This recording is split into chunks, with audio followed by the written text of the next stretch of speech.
we have to trust. If we don't have trust, we don't have anything. And so how do we come back out after we've been so damaged? Trust is the basis of all relationships. And so the two biggest pieces to that are psychological safety. Do I keep you in our gorilla troop? Do I keep you in our wolf pack? In other words, you can do something wrong. You can screw up. You can screw up bad. But I don't throw you out of the herd. And so you always have your place, psychological safety. And yet how many work environments, you know, the numbers turn down, the quarterly results are about to come in, we got to lay people off. Well, then we wonder why next month those people who are still there aren't holding hands and singing rah-rah and kumbaya. Kumbaya, and this is great. Well, because they're afraid, because you're going to get rid of them next. The words you use, how you use them, with the intention, I can do the same thing to you. The minute I raise my voice and the minute I start to scream and really get aggressive and get my point across, I get a dopamine hit. Yeah. Which means I feel good by doing that. Right. So since I feel good, you must have heard. And yet the reality is the minute I raise my voice, you're physiologically, your ears shut off.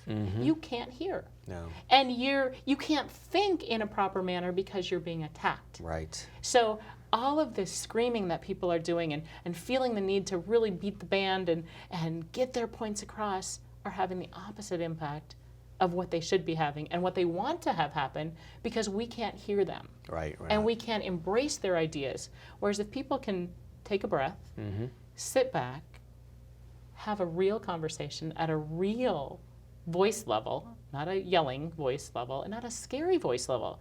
You scare me, I scare you, and you can't interact in your best self.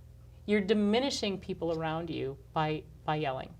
And we learn from the neuroscience and the brain and what the brain is doing to help understand that. So if I had a wish for the world, it was please learn the neuroscience and stop yelling and start talking and give people just 3 more seconds, just 3 more seconds, even 1 more second to respond. I would encourage people to stop and really do some honest evaluation and assessment of themselves and say, am I living at my greatest potential right now? Am I communicating at my greatest potential right now? Gut check. Yeah. Am I creating the environment that I want to live in?